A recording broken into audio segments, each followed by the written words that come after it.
Bonjour à tous, j'espère que vous allez bien. Et de retour du coup pour la neuvième session des cahiers de vacances de la data. Donc ça commence à faire pas mal, l'avant-dernière. Donc aujourd'hui, on est là avec Soumia pour plutôt pour qu'elle puisse vous parler de data sourcing, d'API, tout ça pour que ça soit pour que tout soit clair à la fin de la session. Bonjour tout le monde. Moi, salut Tony, salut Catherine, salut Rémi. Il y a Romain aussi qui est là. Salut tout le monde. Du coup, on va commencer. Et pour les retardataires, ils prendront en chemin et ils pourront avoir accès au replay. Soumia, je te laisse la main. Super. Donc je vais partager mon écran. Activer partage.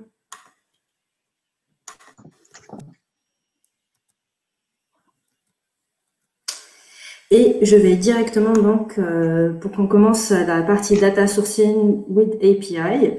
N'hésitez pas à me dire si jamais il y a des problèmes de partage ou si vous n'arrivez pas à m'entendre.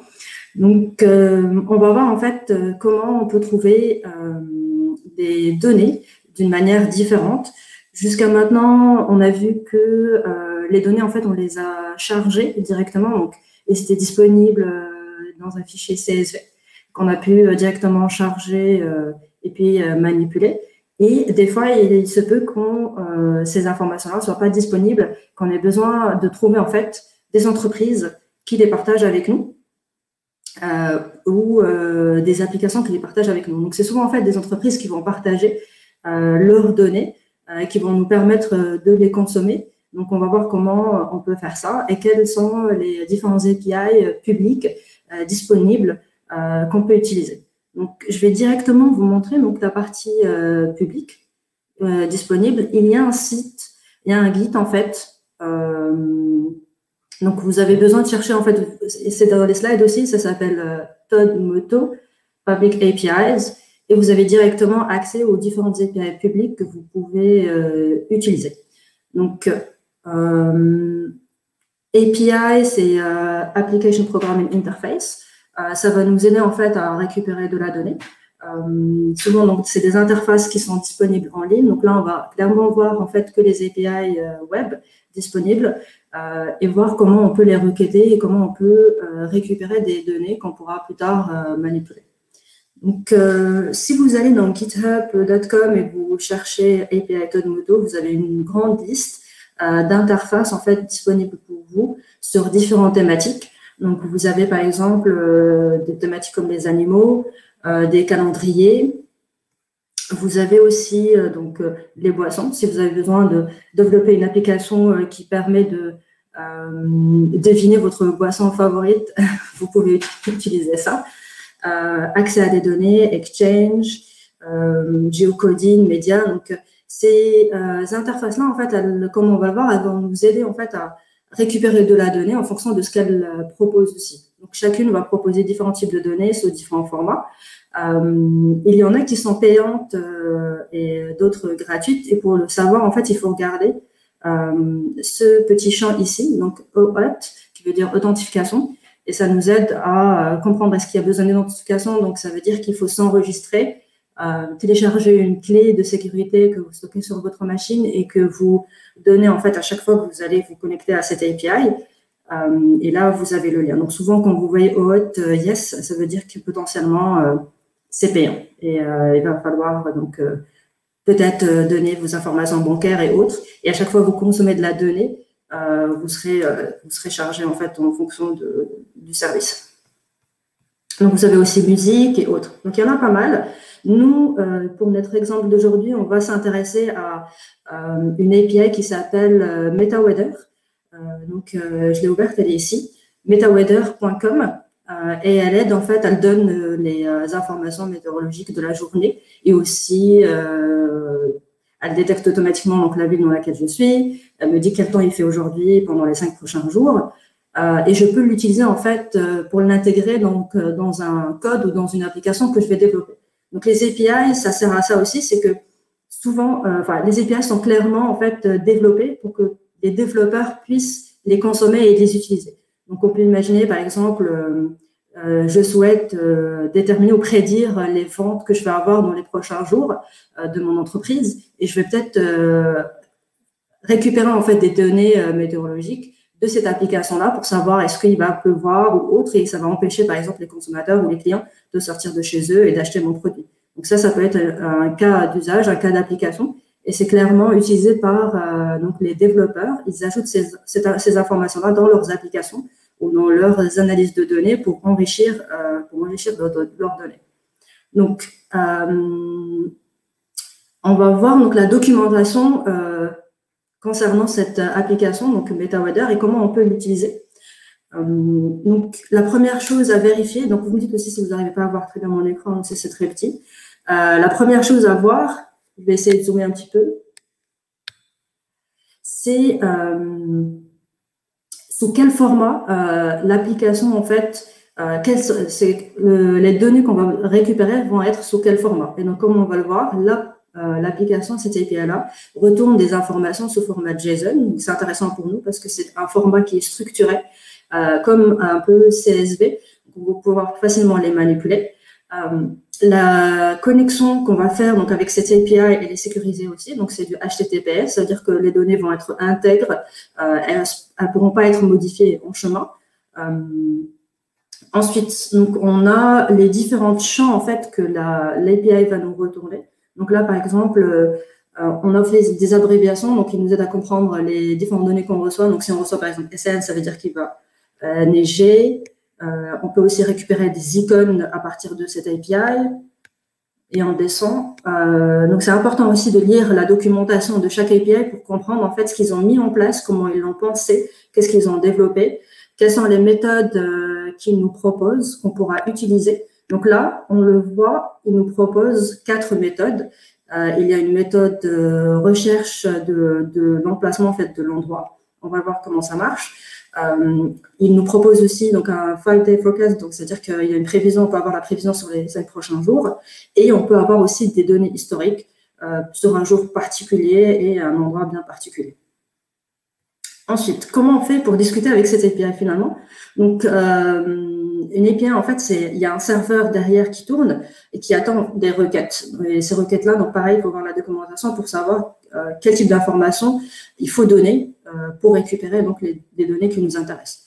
Donc là, pour la partie recherche de localisation, on doit soit donner, donc il y a différents types d'arguments, comme une fonction finalement, donc qui prend 2 types d'arguments, soit l'argument query, et on va le voir plus tard, ça veut dire le nom de la ville ou une partie du nom de la ville qu'on recherche, soit la latitude et la longitude si on les a ou si on a un endroit qui est par exemple bien précis dans un quartier, on souhaite savoir quelle est la météo qu'il va faire là-bas. Donc, allons-y, on va faire un petit test. L'API, en fait, il y a différentes manières de la requêter avec différents langages. La manière la plus simple de retirer de l'information et d'envoyer des requêtes à ce serveur-là, donc on peut utiliser notre navigateur directement. Et on va le voir par la suite, on pourra utiliser aussi une librairie qui s'appelle donc Request pour pouvoir envoyer des requêtes. Donc, si je teste avec juste mon navigateur, je vais ouvrir en fait une fenêtre dans laquelle je rentre cette URL. Et donc, comme je le vois ici, cette URL-là, donc le nom de mon site, /API, donc pour dire au serveur, j'essaie d'interagir avec ton interface que tu as développée pour nous. Donc, on a besoin de faire API. Ensuite, il y a un chemin, en fait, pour accéder à un certain type d'information. Donc là, j'ai envoyé une requête de type location. Ça, on l'a vu juste avant. Donc, il y a différents types de requêtes. Il y a location, et c'est là où on est, location search. Et j'essaye, en fait, de trouver les villes qui contiennent les 3 caractères SAN, SAN. Donc là, ça m'a retourné une liste de villes qui contiennent le caractère SAN. On va faire quelque chose d'un peu plus simple. Donc, je vais lui demander Paris, par exemple. Et là, j'ai, pour l'instant, en fait, ce qui me renvoie, c'est la ville de Paris. Il a détecté que c'était une ville. Il me renvoie aussi un identifiant qu'on va voir après dans l'application qui s'appelle WOEID, ça veut dire Where on Earth ID. C'est un identifiant en fait qui a été développé par Yahoo pour identifier de manière unique les villes dans le monde. Donc, ça peut servir si, par exemple, il y a différentes villes qui portent le même nom et on veut en trouver une bien en particulier. Et après, il y a la latitude et la longitude. Donc, la manière de communiquer, en fait, et d'avoir des informations de cette API-là, le type de requête qu'on envoie, donc c'est une requête HTTP, à laquelle, en fait, on donne comme information en fonction de ce qu'elle attend. Donc là, on lui a donné différents arguments, et un des arguments, c'était la ville, pour qu'elle nous renvoie le WOEID, et on va voir qu'on va pouvoir l'utiliser après. Ensuite, donc ça, c'était la première méthode. Et pour chaque méthode, en fait, on a les réponses qu'on va recevoir. Donc là, on sait à quoi s'attendre, en fait, en retour, et on sait quel type de données seront retournées. Donc là, clairement, comme on l'a vu ici, on a une liste. Donc les petits crochets, c'est des listes. Ensuite, à l'intérieur, on a des accolades. Donc c'est un dictionnaire avec différentes clés, comme on l'a vu, comme on a déjà pu le manipuler. Donc on a un petit dictionnaire avec différentes clés, et chaque clé a une valeur. Et on a aussi le type qui sera retourné. Pour avoir une visualisation un peu plus sympa, en fait, de ce JSON, finalement, qui a été retourné, vous pouvez aussi utiliser soit Firefox, soit Chrome avec un parseur qu'il faut télécharger. Donc, c'est une extension et on va voir la différence. En fait, on a une visualisation un peu plus sympa.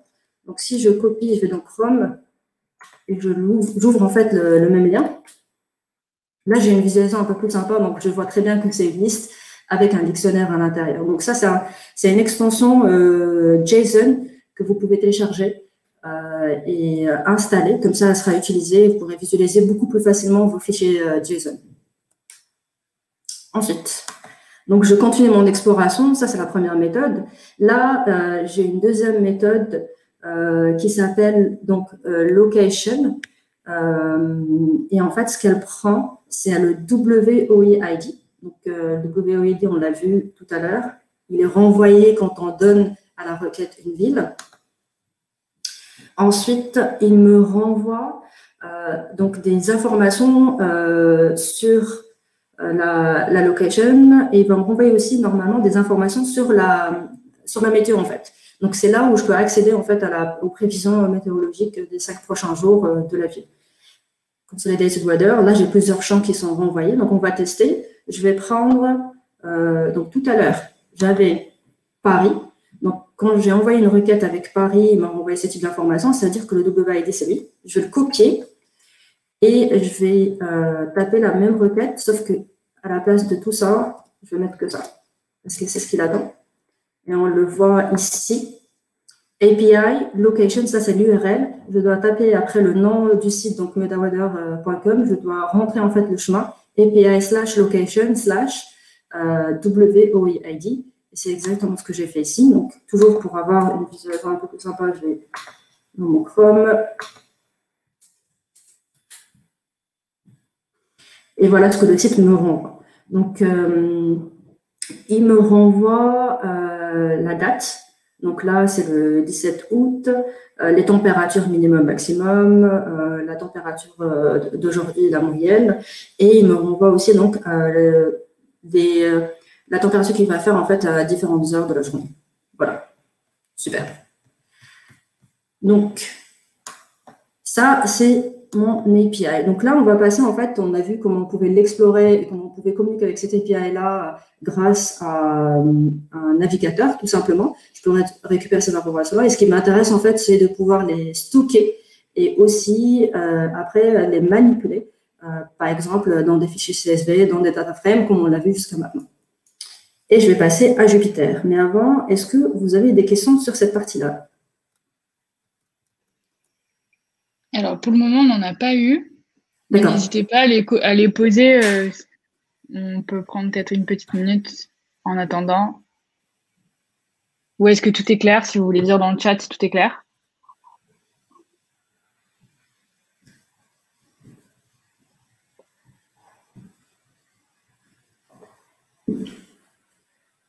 Super. N'hésitez pas, oui, si vous avez des questions sur API, qu'est-ce que ça veut dire, comment on peut y accéder, à quoi ça sert et tout. Super, ok. On continue alors. Donc, Maintenant, ce que je vais essayer de faire, c'est de pouvoir en fait récupérer cette information-là. On a vu, elle est bien sympa, je peux la visualiser dans mon navigateur, mais j'ai envie de la manipuler à partir de Python. Donc, le deuxième client qu'on peut utiliser, donc comme je le disais, c'est un serveur qui est derrière cette application-là, qui nous permet en fait d'explorer ces données-là grâce au navigateur. Un deuxième client que je peux utiliser pour faire la même chose, c'est une librairie request que je peux utiliser directement avec Python pour faire ça. Donc, ce que je vais faire, je vais reprendre, donc je vais ouvrir en fait un Jupyter Notebook. Donc, je reprends en fait les différentes étapes pour faire ça. Comme ça, ça fait un petit rappel. Donc là, je me positionne dans le dossier dans lequel je vais ouvrir mon Jupyter. J'ai besoin d'ouvrir un command prompt, de me positionner dans le dossier avec un CD.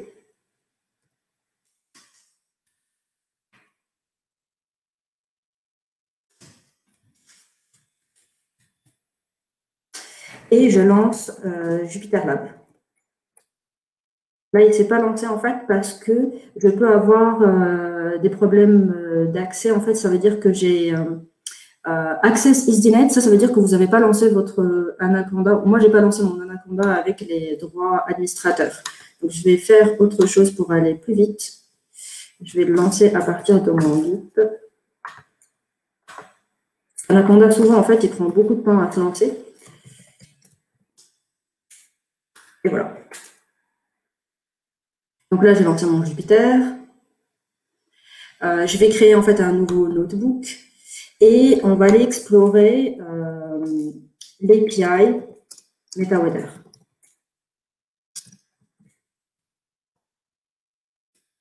Et voilà. Donc la première chose dont j'ai besoin en fait, c'est le request. Donc je dois absolument télécharger la librairie request. Télécharger, c'est-à-dire la charger en fait dans mon Jupyter. Voilà. Ensuite, vous l'avez vu jusqu'à maintenant, on va le faire maintenant, donc on va importer pandas ASPD parce qu'on en aura besoin tout à l'heure. Et je vais importer aussi, pourquoi pas, Matplotlib parce que potentiellement, on va faire des petits graphes. Voilà, donc pour l'instant, tout va bien. Donc, comme je le disais, import request, ça me permet en fait d'interagir avec API MetaWeather. La première chose dont j'ai besoin en fait pour communiquer, il me faut l'URL. Comme l'URL HTTP que j'ai dû entrer en fait dans mon navigateur, il faut que je construise l'URL qui me permet, c'est le seul moyen en fait, de communiquer avec le serveur qui a derrière l'API. Donc, je retourne dans mon site pour voir dans la documentation les différents types d'URL que je dois rentrer. Donc, si je retourne ici, on me dit que mon URL, en fait, elle doit s'écrire donc metaweather.com API, suivi de la location, search, point d'interrogation query, tout ça. Donc, je vais copier ça. Je vais aussi copier le début, parce que j'en aurai besoin.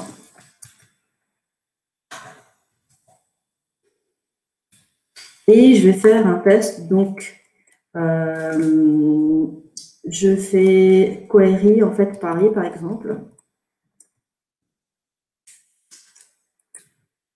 Et voilà. Donc, maintenant, comment je discute avec l'API, il faut que je fasse, donc, je vais requêter donc, en faisant un get, un request puis un get. Alors.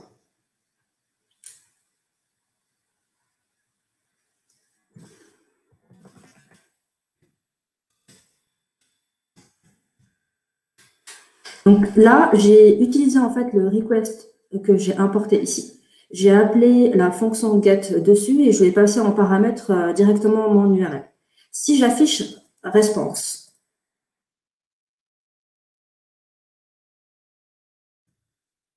la réponse en fait, elle me renvoie 200. C'est les différentes réponses en fait que vous avez quand vous envoyez des requêtes HTTP à un site bien précis. En fait, vous avez différents types de réponses. Vous pouvez avoir soit 200 en général, ça veut dire que tout va bien. Sinon, vous allez peut-être trouver not found. Donc, si je m'étais trompée, en fait, ici, j'ai oublié un truc, par exemple, parce que not found, c'est clairement comme si en fait, j'essayais d'accéder à un chemin bien précis sur le serveur. Le serveur me renvoie, ce chemin-là n'existe pas chez moi, donc il y a sûrement un problème dans l'URL que tu viens de rentrer. Donc, on peut le tester, je vais enlever le slash, donc je vais faire la même chose, et là, ça a marché parce que je pense que je dois tout relancer. 404, voilà. Là, il me dit clairement not found, c'est-à-dire qu'il n'a pas trouvé ce que j'essaie la requête que j'essaie d'appliquer en fait, parce que ce chemin-là n'existe pas chez lui. Donc, si je fais ça, je vais revoir, il y a un slash ici. Donc, pour l'instant, tout va bien. Maintenant, pour récupérer les informations de la même manière qu'on a pu les afficher ici, donc là, j'ai pu les afficher et tout, très bien. Pour pouvoir récupérer ça, en fait, il faut appliquer une méthode qui s'appelle JSON sur ce que me retourne la requête. Donc là, j'ai response et je vais par exemple mettre data API. Donc ça, c'est l'information que m'a envoyé mon API. Response. Et je vais appeler dessus JSON. Donc si je peux complète, normalement, voilà. Donc là, j'ai récupéré en fait ces données-là. Pour en être sûr, je vais les afficher. Là, je vois bien que j'ai récupéré title, location, tout ça. Pour l'instant, parce que j'ai fait une requête qui est assez simple, en fait, où je ne cherche pas encore les données météorologiques, mais je requête juste la ville Paris et il me retourne donc le WOEID. Donc, je peux faire la même chose si j'ai besoin de savoir toutes les villes qui commencent par PAR. Il va m'en renvoyer plusieurs. Donc, toujours, je dois faire réponse égale à request.getURL. Je peux aller plus vite, en fait, en appelant les méthodes, en enchaînant les différentes méthodes. Donc, la première chose dont j'ai besoin, c'est request. Je l'appelle. J'ai besoin de faire un get. Je dois passer l'URL que je viens de construire juste avant, sans me tromper. Ensuite, je peux directement appeler JSON dessus. Donc ça s'appelle en fait un enchaînement de méthodes. C'est-à-dire que, étant donné que j'ai la même chose ici, je peux ajouter JSON directement vers. Là, pour l'instant, il ne trouve toujours pas d'autres villes. Si je fais ça, là, il m'en a retourné plusieurs, parce qu'il y a plusieurs villes qui contiennent PA dans leur nom. Donc, pour l'instant, la query que j'ai ajoutée ici, donc elle est statique. C'est-à-dire que je dois absolument à chaque fois changer à la main mon URL. Je peux aussi imaginer donc que j'aurai une fonction à laquelle je passe la ville et qui va aller faire une requête à ma place. Et à chaque fois, je vais la rappeler et elle pourra aller chercher différentes villes. Parce que finalement, il n'y a que ce bout de code-là qui change. Donc, si on fait ça, je vais créer donc une fonction qui me retourne une location parce que la méthode, elle s'appelait location search, à laquelle je passe un argument qui s'appelle ville. Et les différentes fonctions qu'elle doit faire, c'est getURL JSON sur ça. Donc, je reconstruis mon URL ici. Je lui passe le bout de code qui ne change jamais. En fait, ça, c'est le chemin qui ne va jamais changer. À chaque fois que je vais appeler l'API, ce bout ne change jamais. Par contre, ce qui va changer, c'est le nom de la ville. Donc, j'ajoute le petit plus, ce qui me permet de concaténer en fait deux strings. Donc, j'ai par exemple deux variables qui contiennent l'une contient hello et l'autre world. En faisant la première variable plus la deuxième variable, ça fait hello world. Donc, ça revient à la même chose. Ensuite, j'appelle donc mes différentes fonctions. Donc, je vais appeler data API égale à ça. Ça me permet en fait de factoriser un peu mon code, de pouvoir appeler cette fonction-là plusieurs fois, sans avoir à chaque fois de taper URL égale à ça, data API égale à ça, etc. Donc mon URL est là, je l'ai construite et il ne me reste plus qu'à faire un return. Donc du coup, je vais la tester donc je l'enregistre et je la teste sur une ville comme Paris par exemple.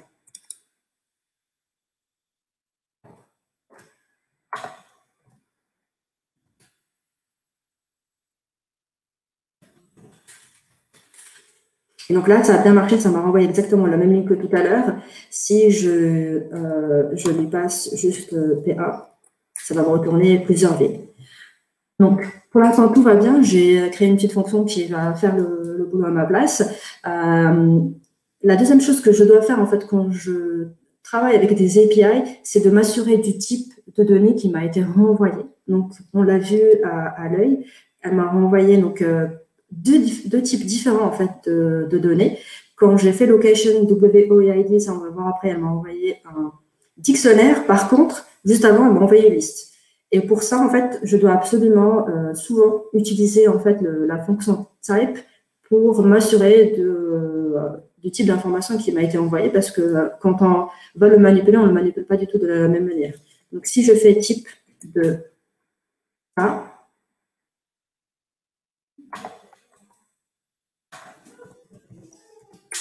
et je le print, je vois que c'est une liste, ce qui veut dire que pour accéder, en fait, c'est une liste de dictionnaires. Donc là, j'ai un premier dictionnaire, je retourne juste pour vous montrer ici. Donc j'ai une liste et à l'intérieur, j'ai différents dictionnaires. Et si j'avais fait juste PA, j'aurais eu donc une liste de dictionnaires. Donc pour accéder au premier élément, je dois donc, utiliser les différents indices, 0, 1, 2, 3, 4. Et ensuite, une fois que je suis dans le dictionnaire, il faut que j'utilise les clés pour récupérer la première valeur. Donc allons-y, faisons ça. Si je souhaite récupérer en fait toutes les villes que me retourne ma liste, donc la première chose, déjà je vais stocker ces informations-là. Donc je vais stocker le retour de cette fonction dans une variable. On fait le même appel de fonction. Ensuite, pour afficher les différents éléments de ma liste, je dois faire appeler des indices en fait. Donc voilà, là ça m'a renvoyé le premier élément. Si je veux avoir tous les éléments, j'utilise donc soit enumerate ou seulement un in. Donc si je fais bill in data API and bill, ensuite title, parce que pour accéder à la clé title dans un dictionnaire, donc je dois l'appeler par title et non pas par un indice. Là, j'ai une petite erreur parce que j'ai mis 3 L. Et voilà. Donc là, j'ai pu récupérer en fait les villes que m'a renvoyé ma requête en utilisant donc un in parce que j'ai une liste et après en utilisant en crochet le nom de la clé pour afficher ce que j'ai à l'intérieur. Super. Donc maintenant, le deuxième type de requête qu'on peut faire, c'est WOEID. Et avant de faire ça, je vais regarder si vous avez des questions. Ah, des questions. Pourquoi Jupyter Lab et pas Jupyter tout court? En fait, c'est vraiment une question de... c'est avec lequel, en fait, on se sent le plus à l'aise ou qu'on aime le plus, je dirais vraiment, parce que les deux font exactement le même boulot. Il y en a un, il permet, en fait, d'afficher les fichiers au même endroit.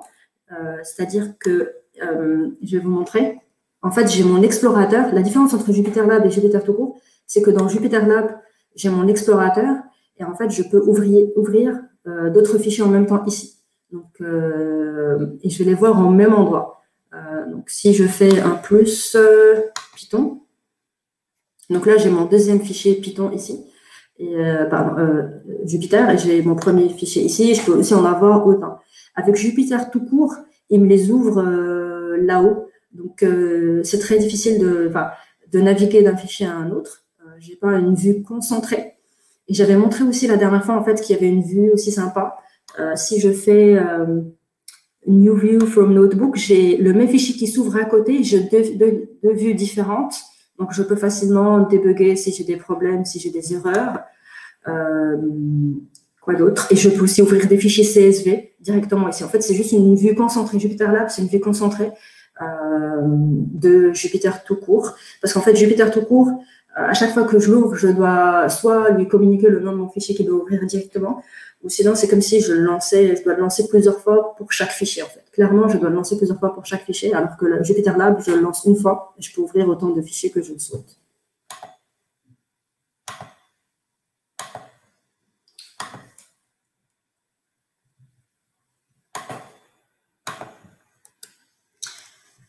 On a une autre Alors, question de Donatien yes. qui demande dans la fonction pour la requête de la ville, était-il possible d'utiliser une interpolation plutôt qu'un plus? Oui, ouais. Donc, du coup, on va le voir. On peut utiliser une interpolation. Donc, du coup, j'aurais fait juste, donc je vais vous montrer.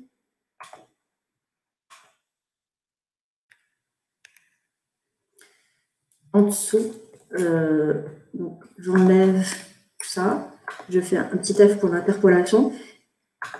Comme ça, je ferme à la fin. Et là je dois juste mettre des crochets pour faire la différenciation entre un string et une variable. Tac. Et je peux mettre ça en commentaire pour vous montrer la différence. Donc, si je fais ça, je rappelle ma fonction et ça devrait marcher pareil. Donc, ça a marché. Donc, la différence, c'est voilà. En fait, c'est vrai que l'interpolation, c'est super sympa quand on insère plusieurs variables différentes donc du coup qui sont dynamiques, qui ne sont pas statiques. Et le plus, ça fait la même chose finalement. Je pense qu'il n'y a pas une grande différence. Ensuite, donc là, ce que je vais faire aussi, je vais aller voir ce que font les deux autres méthodes de l'API. On avait une méthode assez sympa qui s'appelait location, mais avec WOEID. Et on l'a vu ici. Donc, j'espère que c'est un peu grand. API location, et en fait, on lui passe l'identifiant unique de la ville. Et de cette manière-là, elle nous renvoie la prévision en fait de la météo sur les 5 prochains jours pour cette ville. Donc, on va le tester.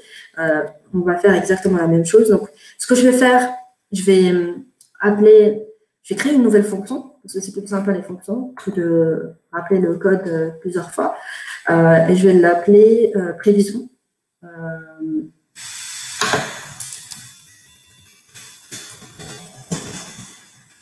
Quand ici, je dois passer WOEID.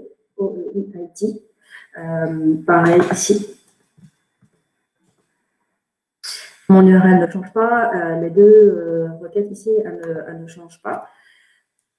Je l'enregistre. Par contre, je me suis trompée en faisant un copier-coller. Ici, j'ai mis query. En fait, l'URL ne s'écrit pas de la même manière. Je retourne voir mon API. Elle s'écrit de cette manière-là, API/location, WOEID. API/location, je dois enlever tout ça. Et voilà, ça c'est mon URL. Et voilà. Donc, si je cherche maintenant un WOEID, donc je prends celui-là, c'est celui de Paris en fait. On peut en chercher d'autres. Et j'appelle ma fonction. Prévision. Cherche. Je lui passe cette valeur et j'affiche le retour.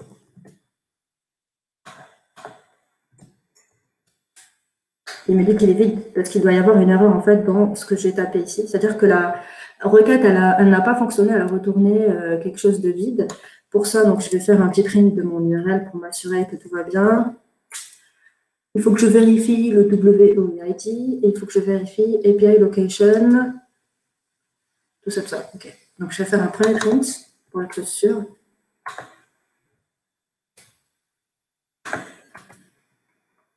Donc, l'URL a l'air de fonctionner. Je vais la tester ici. L'URL a l'air de fonctionner. Je vais essayer de faire ça pour voir. Alors, qu'est-ce qui se passe? Request.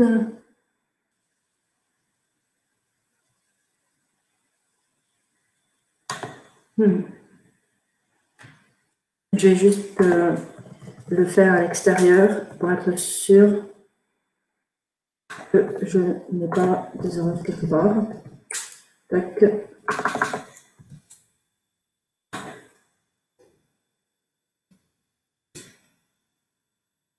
Ça marche. OK. Pourquoi ça n'a pas marché? Mystère.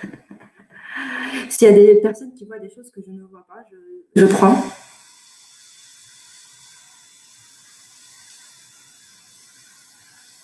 On n'a pas l'air très éclairé, donc non. D'accord, donc ok. Je reste alors comme ça sans fonction. Je débuggerai ça tout à l'heure. Ah, on Donc, a Mathieu qui est en train d'écrire quelque chose. ah, Ton compte, ton code est bon. Donc, d'accord, ok. Relance la ouais. fonction. Ah oui, ça peut être ça, oui, c'est vrai. On relance. Tac. Ah, ça a marché. Merci, merci Mathieu. Pardon. Merci Mathieu. Ça a marché. Fallait juste relancer. Ok.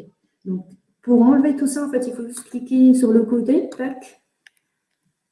Je clique sur le côté et ça me le cache. Comme ça ne pourrit pas un peu mon Jupyter. Super. Donc là, on a une fonction qui tourne, à qui je passe un WOEID et elle me retourne les prévisions. En fait, comme vous l'avez vu, c'est pas très lisible ici. Pour savoir comment je peux manipuler ces informations-là, c'est préférable que j'aille voir sur mon navigateur. Comme ça, je sais quel champ je dois utiliser.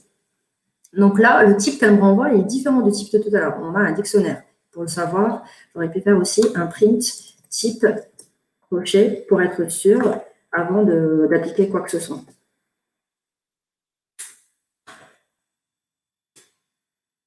Donc là, j'ai un dictionnaire, donc ce n'est plus une liste. Ensuite, à l'intérieur de mon dictionnaire, j'ai une seule clé. Je ne sais pas si vous arrivez à la voir. Donc, si je ferme ça, en fait, pour savoir que j'ai une seule clé, il faut que je ferme ça. J'ai plusieurs clés, pardon. J'ai la Considered Weather, j'ai Parent. Parent, ça me dit dans quel pays je suis, parce que j'ai demandé, en fait, la météo dans Paris. Source, tout ça. Donc, ça ne m'intéresse pas. Moi, ce qui m'intéresse, c'est la première clé qui s'appelle Consolidated Weather. Et c'est elle qui me renvoie les prévisions. Donc, pour ça, comme c'est un dictionnaire, je vais donc déjà le stocker dans prévision, par exemple. Donc là, je le stocke, j'appelle ma fonction avec mon WEID. Et donc je vais faire ça et je vais vous montrer en fait qu'en faisant prévision crochet, ensuite, je vais aller chercher la clé qui m'intéresse, donc c'est elle. Je la copie comme ça, je suis sûre et certaine que je ne ferai pas des erreurs, je n'oublierai pas un while. Et là, elle m'affiche, donc, je vais le voir, différentes dates en fait. Elle va m'afficher la météo pour les prochains jours. Et ça, c'est stocké dans une liste, par contre. Donc, si vous arrivez à voir ici, j'ai une liste, et dans chaque liste, j'ai un dictionnaire qui correspond aux différents jours. Donc, pour accéder à une liste, on l'a vu, il faut faire donc juste un in. Donc, je peux faire for day in prévision, consolidated weather. Ensuite, je vais chercher par exemple la date. Donc là, j'accède au premier dictionnaire. Et dans le premier dictionnaire, ma date, c'est created, par exemple. Donc, je peux prendre date égale à day.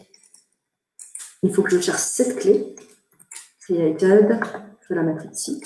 Ensuite, je vais chercher par exemple light rain pour savoir est-ce qu'il va pleuvoir ou pas. Donc, c'est des mots-clés sympas à récupérer. State, je vais l'appeler. State égale à toujours day. Donc, ça, c'est à chaque fois la première valeur de mon dictionnaire. Ensuite, je lui passe weather state name.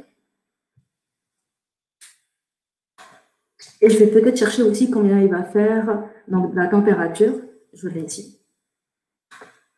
Je vais l'appeler temp. Day, crochet. Et je vais faire un print. Donc, je vais faire la température comme ça. Date en premier. Ensuite, le state. Ensuite, la température.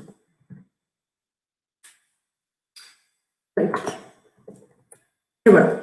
Donc, je suis passée en fait d'un format qui n'était pas très sympa à voir à le jour, l'état en fait. Le jour, je pense qu'il y a une autre manière de le faire. Alors, moi, je vais faire une manière qui n'est pas jolie. Je vais partir de 0, 1, 2, 3, 4, 5, 6, 7, 8. Je vais faire ça. On va voir ce que ça marche. 10.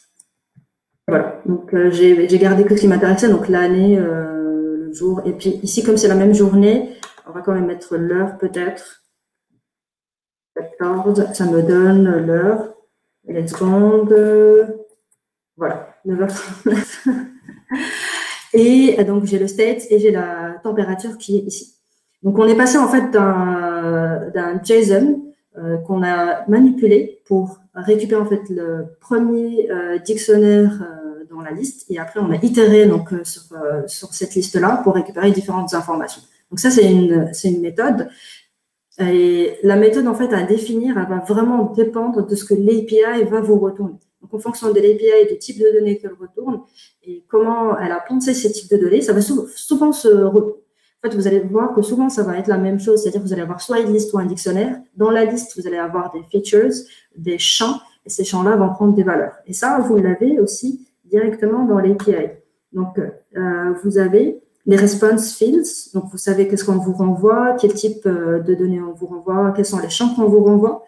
Après, pour savoir est-ce que ça va être un liste, du dictionnaire ou autre, il faut faire comme on a fait, c'est-à-dire dans le navigateur, entrer l'URL, et après faire soit type qui vous renvoie directement dans votre code le type de données, ou visuellement vous pouvez voir, et après vous pouvez aussi faire des len, vous saurez en fait combien d'éléments vous avez à l'intérieur de votre dictionnaire ou de votre liste. Alors, est-ce qu'on a des questions là-dessus?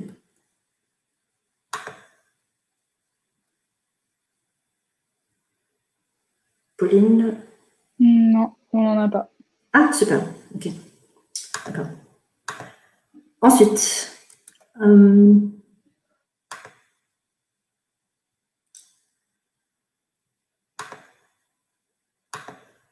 donc,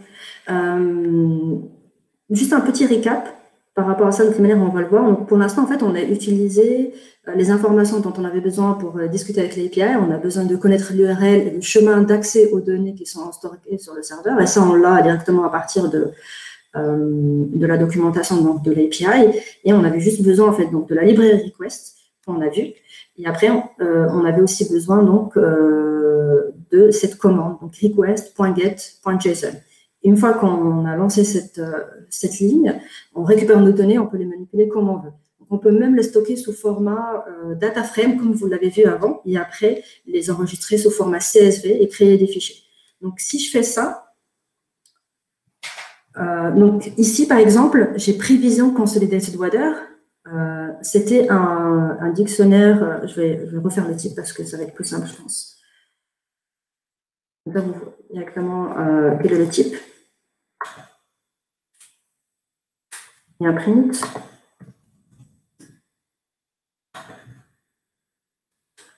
Donc là, pour l'instant, c'est une liste. À l'intérieur de cette liste-là, j'ai différents dictionnaires. Et si je prends le premier, comme c'est une liste, en fait, je peux utiliser des indices. Donc, je peux juste mettre un crochet à la fin, faire 0. Et là, ça me retourne l'élément que j'ai à un indice 0. Donc, c'est un dictionnaire qui a en fait différents champs. Donc, il y a un ID, il y a l'état, il y a la température minimum, maximum, etc. Étant donné que c'est enregistré sous ce format-là qui est plus ou moins simple, en fait, c'est comme si j'avais un data frame avec des noms de colonnes et des observations. Et donc, chaque observation a été enregistrée sous format d'un dictionnaire. Donc, je peux en fait transposer, donc enregistrer toutes les informations directement dans un data frame. Donc, et pour ça, je peux utiliser en fait Pandas. Donc, je peux créer un data frame, ça va s'appeler weather underscore df, et j'appelle Pandas, donc PD, parce qu'on l'a appelé Pandas, data frame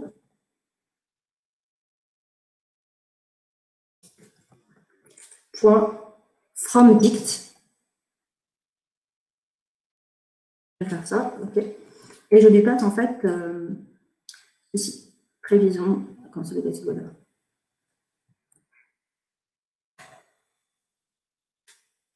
Si je l'affiche,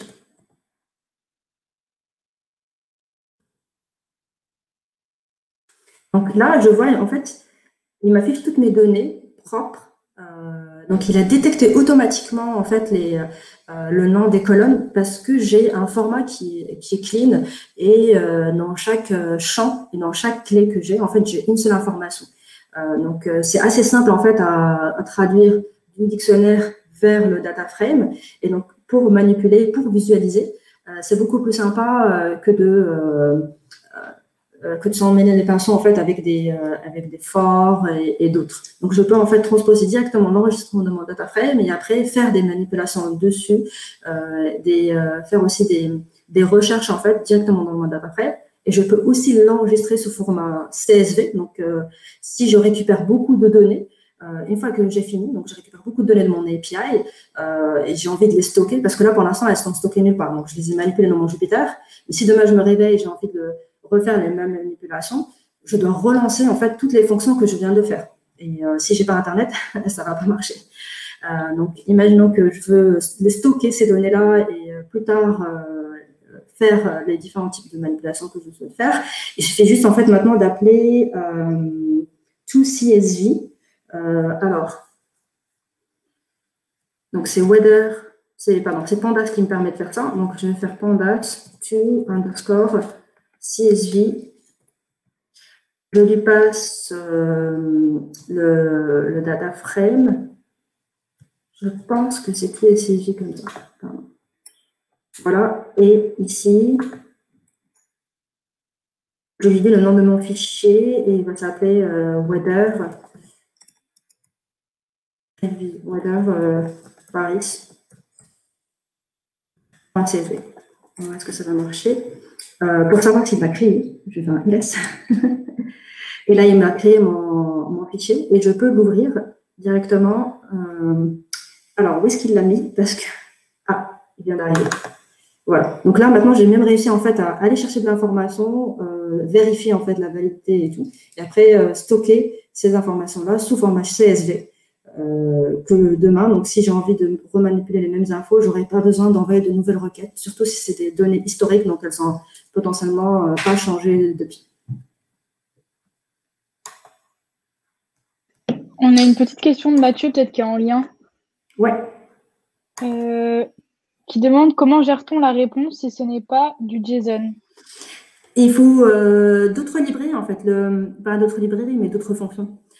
Dans le sens où, pour le binaire, je ne sais pas trop, parce que c'est le format, je pense qu'il est un peu plus compliqué, mais pour du XML et autres, c'est comme la fonction JSON. Donc là, parce que je savais que c'était du JSON, j'ai appelé la fonction JSON, parenthèse. Pour du XML, XML, en plus, c'est un format qui est assez structuré, donc il va y avoir une fonction qui m'aide à lire exactement la même chose. Ça, on va le voir aussi dans le scrapping. Avec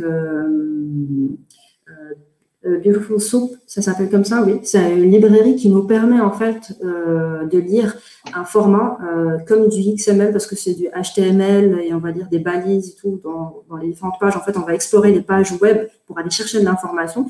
Donc, c'est finalement du XML et on pourra utiliser en fait une librairie qui nous permet de faire ça. Donc, comme JSON, comme j'ai ici JSON, j'ai aussi des fonctions qui m'aident à lire des XML. Donc, je ne sais pas si on a une ici. Je vais faire un tab. Je ne la vois pas. Mais il y a des librairies qui nous aident à faire ça. Ok, super. Pas d'autres questions? Ok. Mais bon. Cool. Donc, on va revoir juste pour récapituler, en fait, on va regarder le cours. Alors,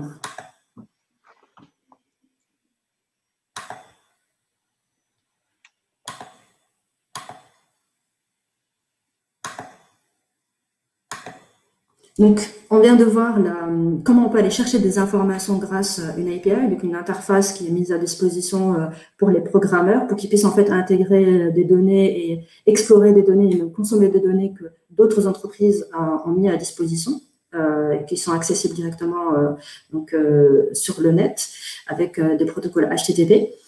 Donc, souvent, les informations vont être non structurées. La différence entre des données structurées et non structurées, c'est est-ce que la donnée est exploitable facilement. Donc, non structuré, ça va être pas facilement exploitable, c'est-à-dire c'est peut-être du texte, en fait, c'est souvent des fichiers PDF ou du plain text.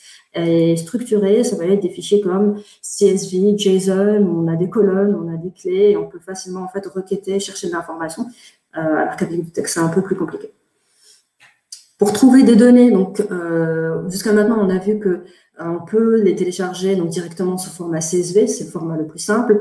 Par exemple, dans Kaggle, comme vous avez la semaine dernière, vous pouvez directement télécharger des fichiers CSV de données qui vous intéressent et les exploiter de cette manière-là. Elles peuvent aussi exister, donc bien sûr, dans des bases de données d'entreprise. Et là, il faut utiliser potentiellement des requêtes SQL pour les récupérer. Elles peuvent être aussi sur un site web, et ça, on va le voir, comment on va faire du web scraping, ou par API aussi, ce qui est pas mal, ou un fichier que vous recevez par mail. Donc, il faut toujours s'assurer en fait que les données que vous récupérez ne sont pas biaisées et qu'elles sont clean. Comme on l'a vu, donc les données qu'on vient de récupérer, elles étaient assez bien structurées, assez clean parce qu'on était vraiment proche de la source et ce n'étaient pas des données douteuses qu'on a téléchargées sur un site que personne ne connaît. Il y aura plusieurs formats, donc CSV, JSON, pour structurer, non structuré PDF et doc, et propriétaire, binary. Là, il faudra des... Souvent, quand c'est propriétaire, c'est-à-dire qu'il faut un logiciel bien spécifique pour les lire. Et Pandas, en fait, comme on l'a vu pour l'instant, on a vu deux méthodes de librairie qui nous aident à lire du CSV. Et ça, c'est assez intéressant parce que ça veut dire qu'il comprend directement le CSV, on n'a besoin de rien lui dire, on lui donne juste le nom du fichier et automatiquement, on a data frame joli avec des noms de colonnes et autres, et on peut facilement manipuler ces données-là. Comme on vient de voir aussi avec JSON, on peut clairement passer du JSON au data frame en quelques lignes de code. Il faut aussi s'assurer, en fait, quand vous intégrez une API quand vous intégrez ces requêtes API dans votre produit en entreprise, que vous ayez bien accès. Parce que les entreprises, en fait, souvent, elles bloquent les accès pour les sites en général et surtout si c'est des sites qu'ils ne connaissent pas. Donc, si vous avez une application en interne dans votre entreprise qui doit envoyer des requêtes, comme on vient de le voir à metaweather.com, que dans les règles, ça ne passe pas, donc ça va pas marcher. Si votre VPN bloque aussi l'accès à différents types de sites, ça ne va pas marcher. Donc, il faut voir avec votre entreprise pour qu'elle donne accès à ce site web-là bien précis. Comme ça, votre application va continuer à fonctionner. Donc, on a vu que pour accéder à l'API, on a utilisé le protocole HTTP, qui est donc, c'est un protocole client-serveur. Donc, on a vu différents types de clients qu'on peut utiliser. Donc, vous pouvez utiliser soit votre navigateur, soit import request, qui se comporte en fait du coup comme un client et qui envoie des requêtes HTTP directement au serveur et qui récupère les réponses. Donc, les différentes méthodes, en fait, qui sont derrière, qu'on ne voit pas, nous, parce qu'il faut lancer une trace réseau pour le voir, c'est des requêtes de type get, post, il y a aussi delete et autres. Et ça, en fait, c'est ce qu'on ne voit pas, mais c'est ce que derrière votre petit get qu'on a écrit, c'est ce qui est envoyé au serveur HTTP et post pour modifier et autres. Ce qu'on appelle, en fait, RESTful. Si vous avez envie de trouver d'autres API et de jouer avec, je vous encourage. Vous allez sur Todomoto Public APIs. Donc, vous avez tout type d'API. Vous pouvez en prendre une sur un thème qui vous intéresse et lire la documentation et voir comment vous pouvez récupérer des données, les lire avec votre navigateur et après avec des requêtes Python. Donc, on l'a vu, c'est request.get.json en lui passant l'URL et faire des tests comme ça avec pour vraiment vous familiariser en fait avec le concept d'API. Ensuite, donc là, c'est la MetaWeather qu'on a vu ensemble. Il n'y a pas besoin d'authentification. Donc, cherchez toujours quelque chose qui n'a pas forcément besoin d'authentification. Comme ça, vous êtes sûr de ne pas avoir à payer. Et le package request qui nous a aidé à faire nos requêtes HTTP vers le serveur et la documentation. Donc, ça, c'est ce qu'on a vu ensemble. La première chose qu'il faut faire, donc bien sûr, l'importer, définir votre URL, donc soit de manière statique, définir une partie de l'URL de manière statique et la partie dynamique, la mettre dans une variable que vous allez changer régulièrement, soit à la main ou à l'aide de fonctions et autres. Get URL, c'est ce qui envoie donc le get HTTP. Vous pouvez vérifier le status code, c'est très bien ça. Si vous voyez que ça ne marche pas, vérifiez le status code. En général, si c'est 200, c'est-à-dire que tout va bien. Si c'est 400 et quelques, c'est-à-dire que vous êtes trompé en fait dans le chemin que vous avez passé dans l'URL, il manque peut-être un slash ou autre, ou dans la syntaxe. Response.contact aussi, si vous voulez débugger un peu plus. Et pour lire ce que vous a renvoyé, si c'est un JSON, il faut faire un point JSON parenthèse. Pour savoir est-ce qu'il va vous renvoyer un JSON ou autre chose, ça sera dans la documentation de l'API.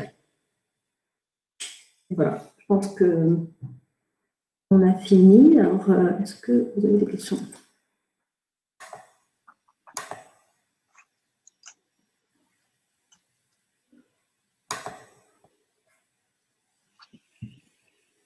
Ah, super, les status code. Est-ce que vous avez donc du coup des petites questions? Il nous reste 5 minutes. D'accord, merci.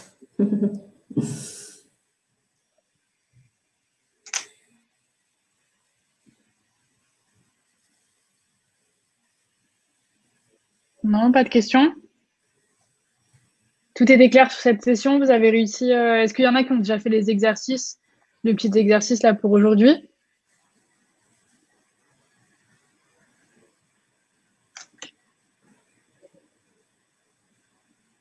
Ok. Bon, bah, je pense qu'on doit être bon alors. Du coup, petit rappel, donc c'est l'avant-dernière session. La dernière session aura lieu jeudi également avec Soumia et moi-même.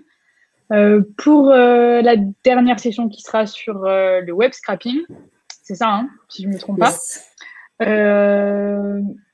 Il faut pareil, regarder le cours et si vous voulez commencer à bosser sur les exercices, ce sera avec plaisir, on pourra en discuter. On prévoira aussi un petit moment à la fin pour échanger, peut-être pour que Soumia vous partage un petit peu son expérience, puisqu'elle a fait la formation data du wagon pour que elle puisse répondre à quelques petites questions aussi en complément. Et ensuite, on vous enverra un questionnaire de satisfaction que je vous ferai passer. Et pour ceux qui ont bien suivi, on va dire, la majorité des sessions, je vous fournirai aussi un petit certificat, une petite attestation, comme quoi vous avez complété les cahiers de vacances de la data. Donc, ça nous fait plaisir aussi de vous dire un grand bravo d'avoir tenu jusqu'au bout pour avoir fait ces cahiers de vacances avec nous. Donc, on vous souhaite une bonne journée et on se retrouve jeudi pour la dernière session. Merci à tous. Merci beaucoup. Au revoir. Bonne fin de journée. Au revoir.